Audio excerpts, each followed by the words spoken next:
إذا مرحبا بالجميع. معنا السي طارق مصطفى يعطينا كلمة في مقابلة قبل مرور الأسئلة. السي طارق كلمة في مقابلة. بسم الله الرحمن الرحيم. الأول برحب بكل السادة الإعلاميين، ببارك للرجاء على الفوز، وببارك له كمان على البطولة الكونفدرالية، وكمان تأهله لبطولة الشيخ زايد، وبتمنى لهم التوفيق إن شاء الله. زي ما برضه بقول المقابلة الحمد لله كنا جايين نطمع في الفوز، ولكن بكل أمانة يعني أنا ما برضاش أتكلم كتير، ولكن النهارده هتكلم.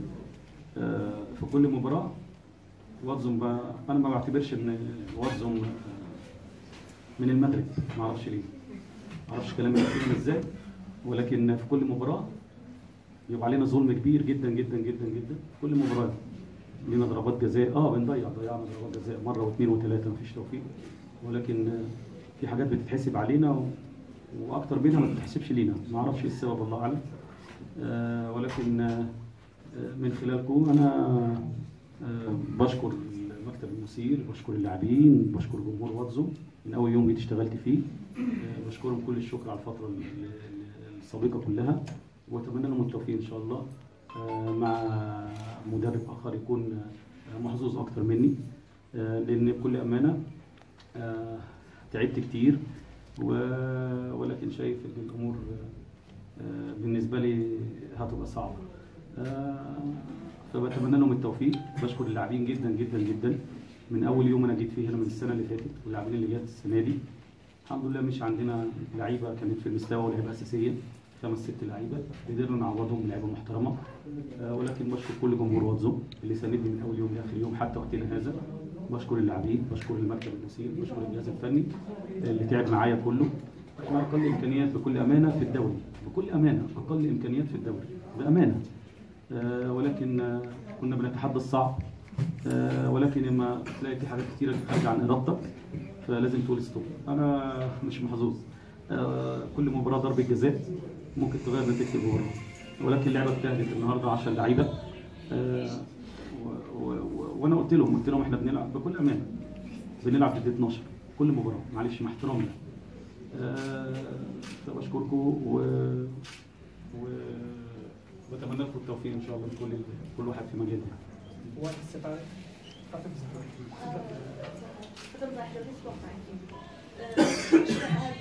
انت كل مباراه في دقيقه 12 كتكون وكتحاول كتكون نقطه تحول في المباريات. واش انت اذا كتعلم ان شي شيء مهم وغادي تساعد في هذا الوقيته اللي الفريق اللي عنده اقل امكانيات يعني محتاج اكثر، يعني كتبان لك هذا قرار صائب او لا هذا قرار منك او لا انت كتفضل استباقيه للقرار ديال نفسك؟ لا، هو القرار ده انا واخده من بدري، ولكن كل مره بقول معلش يعني نحاول نستنى، نحاول نصبر، نحاول نستحمل، ولكن خلاص انا بتكلم ان خلاص مش انا مدرب مش محظوظ، ان كل مباراه 3 ضربات جزاء في وقت، حتى المباريات اللي قبل كده الحمد لله كل المباريات اللي تعادلناها مع احترامي لكل فرق كبيره وفرق محترمه، ولكن كنا الافضل من حيث الاداء، من حيث الانتشار، من حيث الفرص، كنا احنا الافضل، بما فيهم مباراه الوداد، بما فيهم مباراه الدفاع الحسن الجديدي. الحمد لله، عشان كده شايف ان انا مش محظوظ بس. واحد السفارة قبل من المقابله كنت متاكد بانك الفريق قد يقوم بمقابله جيده رغم كيف حال النتيجه سواء الهزام تعادل، ولكن انا كنتفاجئ وتقول ان ربما الذهاب ديالك غادي يكون اليوم على المكتب المسير ما فراسو حتى شي حاجه، ما كاين والو. واش هذا قرار نهائي ولا؟ لا، انا قرار من بدري جدا كنت واخده، ولكن قلت لبعض الافراد القريبين مني، ولكن يعني انا شايف ان الامور بالنسبه لواتزون ممكن تكون مع مدرب تاني افضل مني، يكون قادر على ان هو يكمل المسيره. يعني المدربين كتير موجودين الحمد لله، عشان كده انا اتكلمت مع من خلال اللقاء، وقبل كده اتكلمت، لان في ظروف كتيره جدا جدا جدا جدا بتبقى خارجه عن الواحد ان هو يتكلم فيها في الاعلام بكل امانه. انا بحب دايما لما بكون في المكان بحافظ على المكان، ما بحبش اطلع اسرار المكان بره، فعشان كده انا عشان كده انا قلت يعني ان حد تاني ممكن يكمل في ظروف ممكن هو تكون افضل بالنسبه له.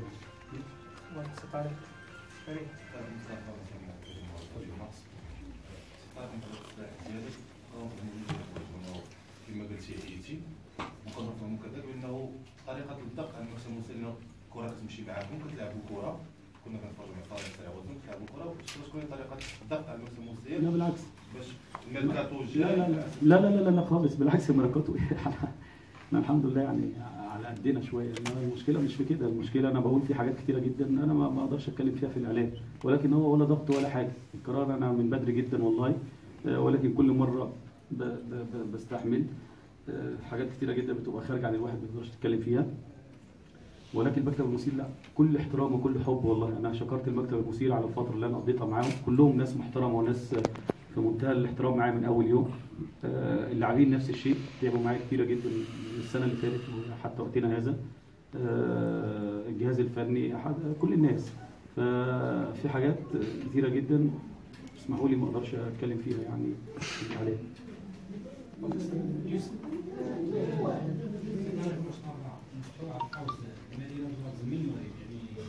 هذه ما كاينش اشكال زعما في توجه تحكيمي بالفارق ضد القوس. السؤال التالي اللي عندي هو السؤال المباشر هو الفشل ديال المدربين المصريين. شنو طارق مصطفى شنو كما كنقولوا قايدهم حسن شحاته جا اشتغل في المغرب ما نجحش، يعني شنو المشكل يبقى المدرب المصري في البطوله الوطنيه؟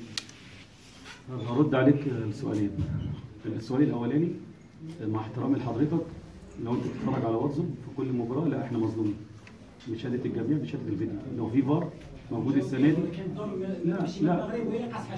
لا معلش لو في فار ما بقاش الوضع بالنسبه لنا بالشكل ده. لو معمول السنه دي ما كانش، لان هو حاجات واضحه كتيره جدا جدا جدا ونفس الحاجات بتتحسب عليها، فبالتالي لا في ظلم. انا شايف انا من وجهه نظري انا شايف ان في ظلم. الحاجه الثانيه السؤال اللي انت بتقوله لا معلش مع احترامي لحضرتك مش فشل. الحمد لله انا نجحت مع الجديده، الحمد لله نجحت مع واتزو. انا جيت اخر مباراه 10 مباريات. مدرب المصري مدرب ناجح في كل مكان، في كل مكان مدرب ناجح ومدرب عنده صبر ومدرب يستحمل. وفي اعتقادي معلش مع احترامي المدربين المصريين معروفين على مستوى العالم، واكبرهم طبعا الكابتن حسن شحاته اكبر مثل. حسن شحاته ما فشلش في المغرب، بالعكس كانت ظروفه كل الناس عارفاها ان حصل سوء تفاهم بين المكتب المثير والكابتن حسن شحاته ادى لانفصال العقد، وانا كملت ساعتها مع الجديده وبعد كده جيت هنا في اخر 10 مباريات. مع احترامي ال 10 مباريات بتوع السنه اللي فاتت بتوع واتزو، لو مدرب تاني هيخاف ومش هيمسك وهيقلق وهيعمل مشاكل كتيره جدا. كنا بنلعب الرجاء، كنا بنلعب طنجة، اسفي، الفتح، كلها مباريات كانت صعبه جدا. حتى المباريات اللي كانت بتنافسنا على النزول كانت بره ملعبنا، زي خنيفره زي والحمد لله ادينا وقعدنا الفرقه في الدوري الممتاز. انا واللعيبه والمكتب المثير والجمهور كان كله متكاتف، كله كان على ايد راجل واحد. ده اللي انا شايفه ان هو المدرب المصري الحمد لله ناجح في كل مكان، موجود في الدول العربيه بشكل كبير جدا والخليج.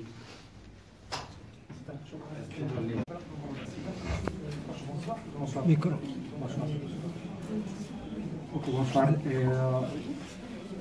Je pense qu'aujourd'hui c'est un match que c'est très important pour nous à conseguir la victoire parce que c'est clair que tu connais bien que nous sommes dans beaucoup de compétitions. Alors toujours dans la Botola il y a beaucoup de matchs que nous ne sommes pas joués. C'est toujours important de récupérer points et à conseguir cette victoire. Je pense que c'est important pour aussi continuer dans la Botola faire le bon travail que nous devons faire aussi à Botola. Je pense que c'est difficile pour beaucoup de questions parce que c'est clair que l'équipe joue beaucoup de matchs. Quand tu joues beaucoup de matchs, c'est clair qu'il y a la fatigue, il y a la blessure, il y a la fatigue mentale, la fatigue physique, il y a, comme aujourd'hui Omar, la blessure. Et c'est clair que, mon opinion, c'est que c'est difficile aussi gagner parce qu'aujourd'hui, nous avons vu l'adversaire qui fait un très bon travail à niveau tactique, à niveau de travailler contre nous d'une manière spéciale parce que c'est clair que maintenant les équipes joue contre nous avec une motivation spéciale.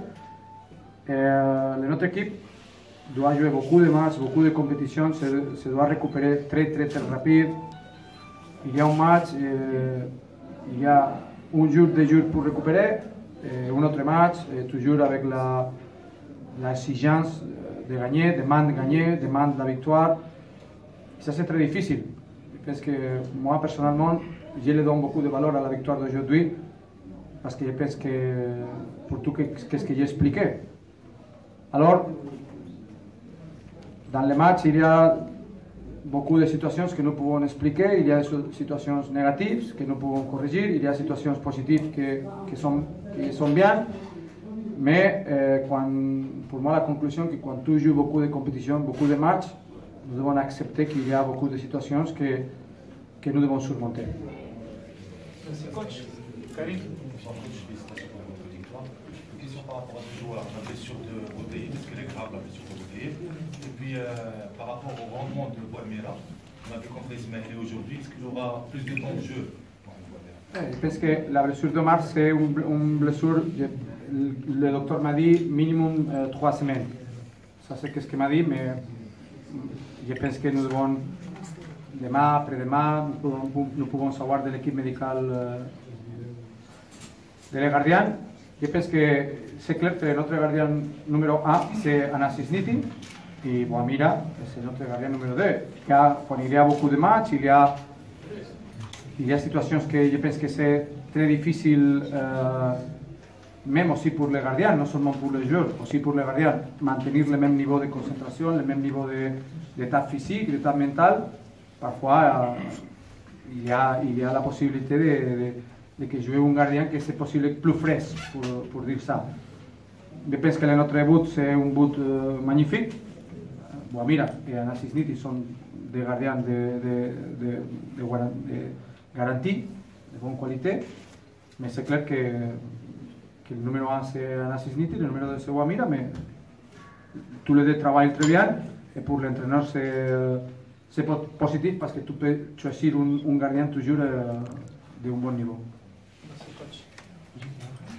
Coach Harboun Mohamed Jimmy, l'absence anormale de joueurs Hafidi car des blessures, est-ce que vous conseillez de recruter un distributeur pour plus d'efficacité ou plus de solutions au niveau du milieu de terrain?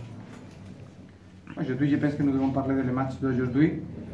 Hafidi n'est pas aujourd'hui dans l'équipe parce qu'il s'est blessé. Et je pense que notre effectif, c'est un bon effectif et il y a des joueurs pour jouer bien. C'est bien. Monsieur Garrido, qu'est-ce que vous avez à dire à vos joueurs qui ont raté beaucoup d'occasions, surtout au deuxième mi-temps? Faire le but, c'est toujours la part plus difficile du football. Faire le but, c'est pas une question facile. Toujours les joueurs qui font le but sont toujours les joueurs plus chers. Faire le but, c'est pas facile. Nous avons fait aujourd'hui 3 buts.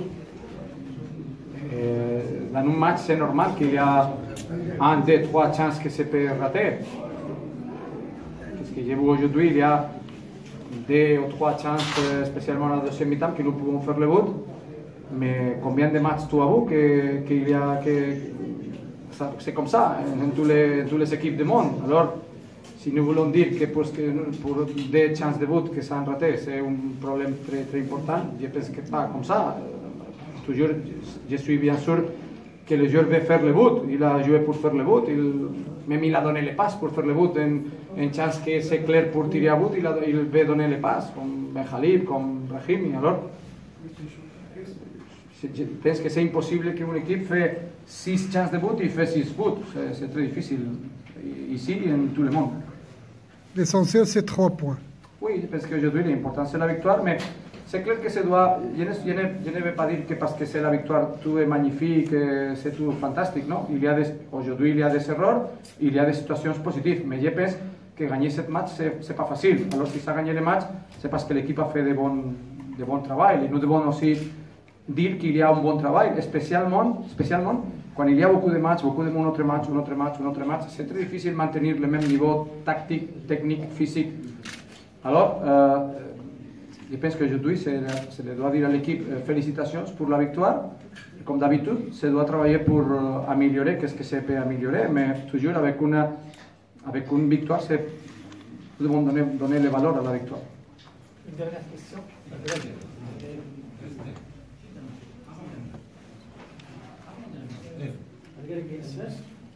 Coach,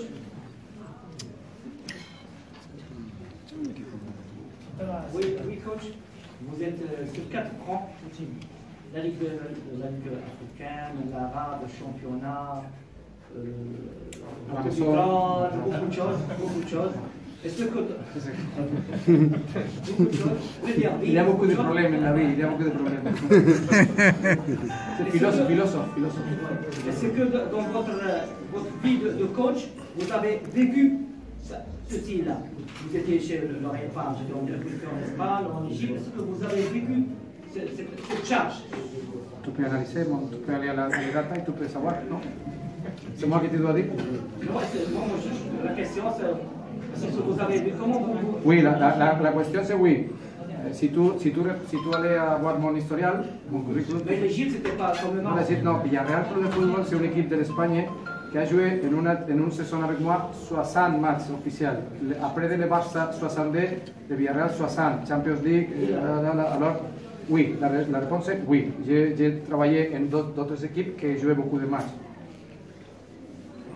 Merci. Monsieur le Président Josier a fait une déclaration qui dit qu'il n'aura jamais besoin de 3 recrutements dans ce mercato. J'ai déjà dit avant que je dois parler ici des matchs. C'est une déclaration du président. Je veux recevoir votre opinion. Ma deuxième question, la fermeture du stade Mohamed V. On va fermer 6 mois presque. Donc le retour de l'argent. Ok, la première question, de les transferts comme ça.